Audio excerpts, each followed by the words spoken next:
Nah, tafsir falsafi itu adalah upaya penafsiran Al-Quran yang dikaitkan dengan persoalan-persoalan filsafat, atau bisa juga diartikan dengan penafsiran ayat-ayat Al-Quran dengan menggunakan teori-teori filsafat.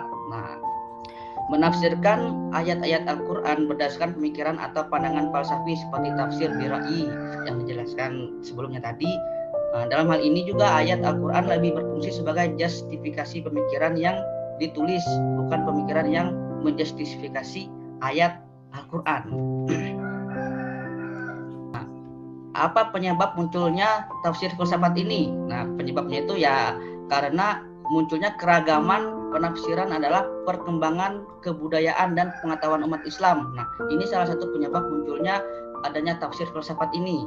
Kebudayaannya berkembang terus, ada terus, pengetahuan umat Islam juga berkembang terus. Nah, ini menyebabkan munculnya tafsir filsafat tersebut. Apa yang dimaksud dengan tafsir bercorak sufi? Suatu tafsir yang berusaha menjelaskan makna ayat-ayat Al-Quran dari sudut esoterik atau berdasarkan isyarat-isyarat tersirat yang tampak oleh seorang sufi dalam suluknya. Kata tasawuf sendiri menurut Muhammad Husain Al-Zahabi adalah transmisi jiwa menuju Tuhan atas apa yang ia inginkan, atau dengan kata lain munajatnya hati dan komunikasinya ruh. Nah, ini juga ada juga contoh dari penafsiran tasawuf itu, yaitu di tafsir Al-Quran Al-Jim Arya Sahal bin Abdullah At-Tustari. Nah, ini salah satu contoh-contoh yang penafsiran corak penafsiran Al-Qurannya yang tasawuf seperti itu. Nah, yang terakhir itu adalah adab al-ijtimai, yaitu corak penafsiran berlatar belakang sastra tematik pendekatan kondisi sosial modern. Nah, ini salah satu contoh dari adab al-ijtimai itu At-Tafsir Al-Bayani lil Quran Al-Karim karya Dr. Aisyah. Nah, inilah pokoknya tuh ini namanya nih mantap-mantap nih, Abdurrahman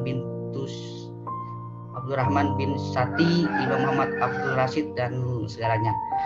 Ya, mungkin ini saja tentang penafsiran corak Al-Quran yang dapat saya sampaikan. Kurang atau lebihnya mohon maaf. Ya, terima kasih. Wassalamualaikum warahmatullahi wabarakatuh. Warahmatullahi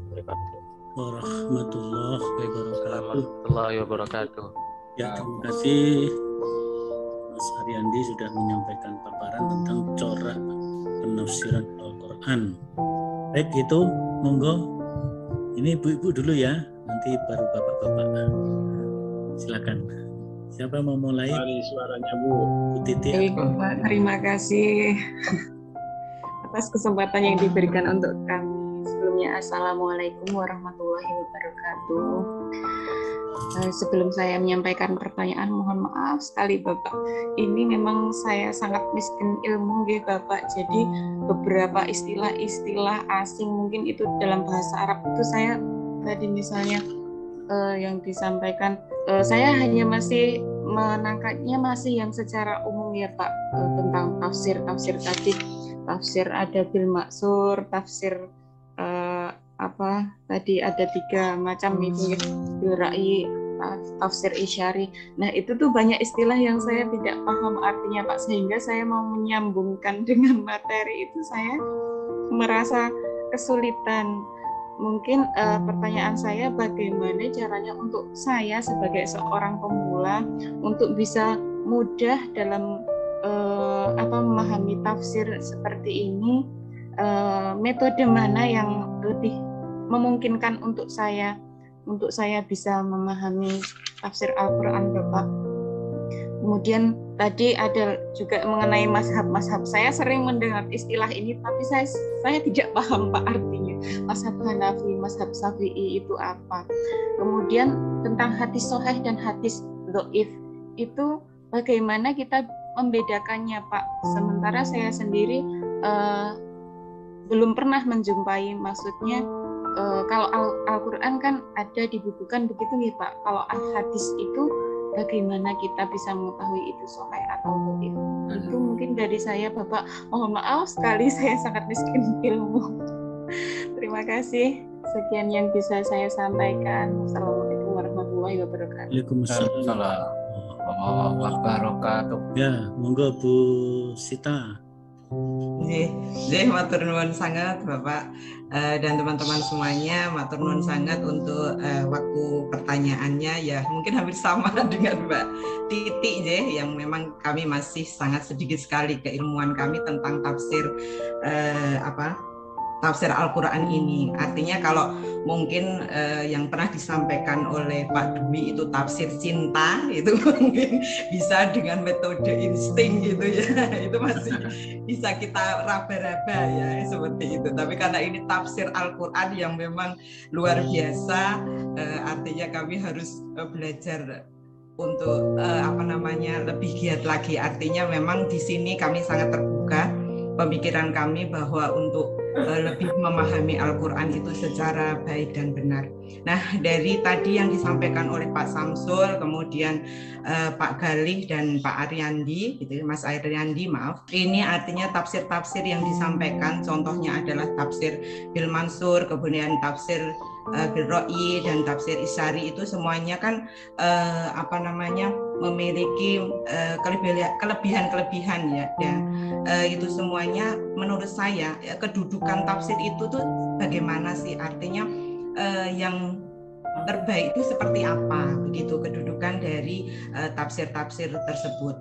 Kemudian contoh kalau kita merujuk kepada Al-Quran bahwa ketika menafsirkan contoh kedudukan antara zakat dan puasa itu tuh mana yang lebih didahulukan. Artinya pada saat ini saya masih mendengar bahwa ada yang lebih utama zakat dulu, tetapi ada juga yang lebih kepada puasa dulu. Jadi seperti itu.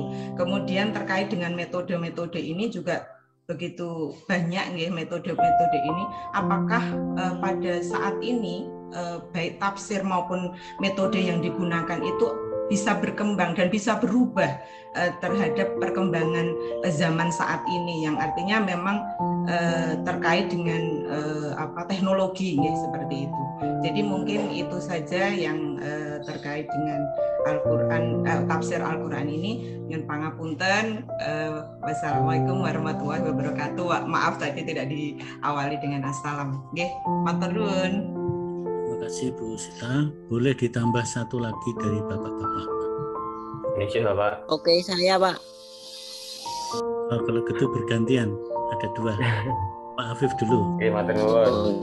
Sangat bagus sekali ya ilmu yang sudah disampaikan oleh Bapak-bapak tadi tentang bentuk tafsir, metode dan corak. Ini pertanyaan saya adalah sebagai orang awam ini, apakah semua ayat Al-Quran itu perlu ditafsirkan? Nah, padahal Al-Quran itu kan hudan linnas. Ya, saya khususnya mungkin bagi orang awam seperti saya, ketika membaca Al-Quran itu boleh nggak saya langsung menangkap sinyal-sinyal dalam Al-Quran? Karena mungkin kalau untuk membaca kitab-kitab tafsir yang dengan bahasa Arab mungkin saya belum punya kemampuan untuk membaca itu. Tapi tadi sebenarnya ada cukup jawaban yang cukup menarik dari Mas Ariandi ya, bahwa kalau kita ingin memahami jantung Al-Quran ya dengan tafsir. Nah, itu mengena di hati saya, bahwa ya saya nggak cukup untuk membaca Al-Quran doang secara garis besarnya, tapi mungkin saya harus meningkatkan dari keawaman kepada itu.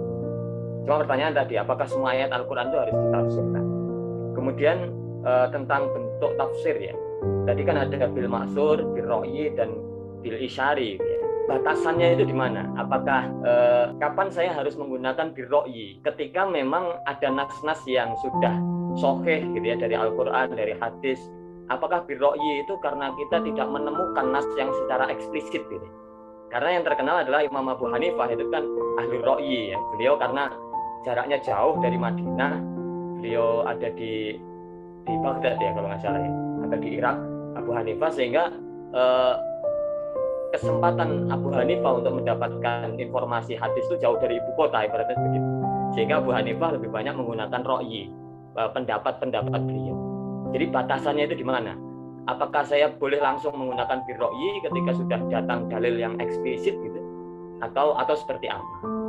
Kemudian yang terakhir tentang metode menafsirkan sifat Allah nih, mohon maaf nih, karena ini seringkali melahirkan perpecahan ya, atau perbedaan pendapat yang kadang timbul olok-olokan. Yang paling hangat kan tentang Allah turun ke langit dunia di sepertiga malam dan seterusnya itulah.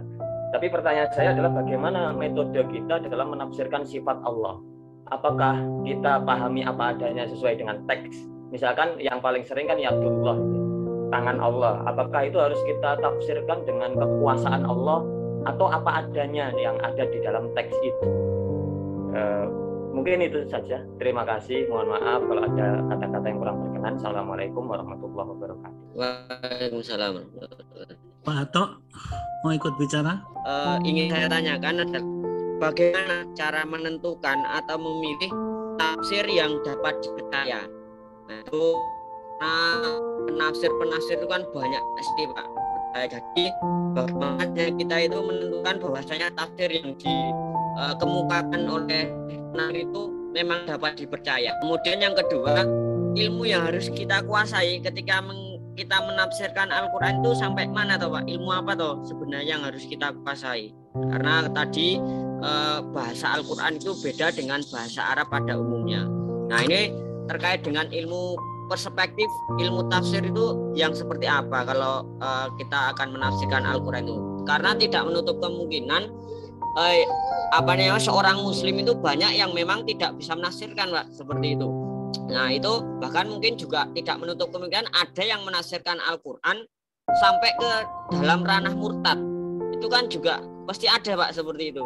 Karena memang mungkin ilmunya kurang atau bagaimana, itu memang mungkin ada, atau sampai ke liberal dan lain sebagainya. Itu kan juga kasus-kasus semacam itu juga ada. Karena itu penyebabnya mungkin ilmunya yang belum mempunyai ilmu terkait dengan penafsiran atau bagaimana Pak. Nah mungkin cukup sekian pertanyaan dari saya Pak. Terima kasih.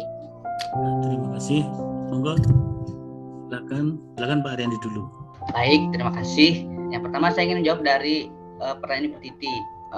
Bagaimana cara kita untuk belajar atau tafsir sedangkan kita ini belum paham bahasa Arab. Nah seperti itu. Nah seperti yang kita tahu bahwasanya zaman ini berkembangnya luar biasa.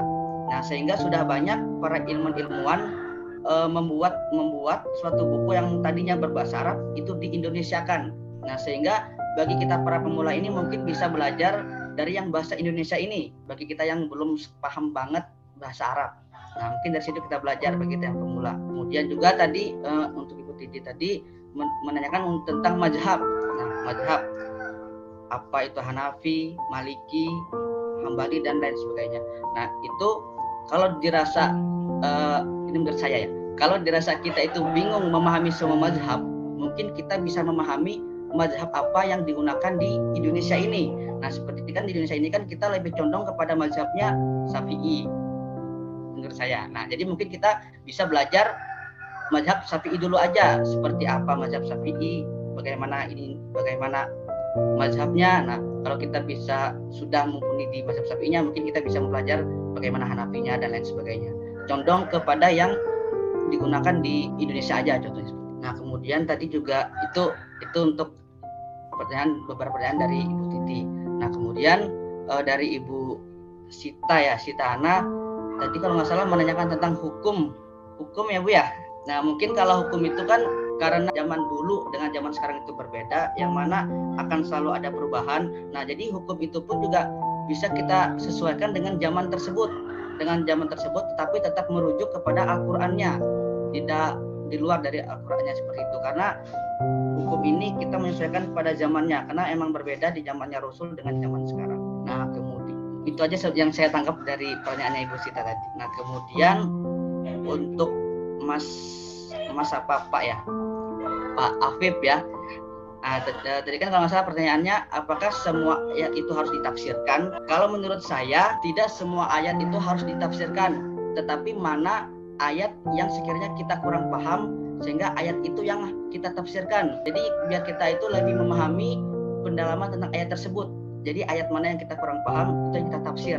Jadi bukan berarti semua ayat harus kita tafsirkan. Kemudian dari Mas Ato tadi itu ketika kita ingin menafsirkan sebuah ayat itu tidak boleh sembarangan. Kalau kita ingin menafsirkan Al-Quran itu nggak boleh sembarangan. Ada namanya ijtima ulama, yang mana ulama-ulama inilah yang akan menafsirkan sebuah ayat, sehingga nggak boleh kita asal-asal menafsirkan. Kalau kita kalau kita asal menafsirkan suatu ayat itu bisa akan menyebabkan yang namanya multitafsir. Multitafsir itu gimana ya? Apa ya? Jadi mungkin bisa kesalah gitu ya. Yang mana ayatnya ini bisa menjurus ke murtad tadi. Jadi nggak bisa kita asal menafsirkan, harus ada istimewa ulamanya. Terima kasih. Assalamualaikum warahmatullahi wabarakatuh. Wassalamualaikum. Waalaikumsalam warahmatullahi wabarakatuh.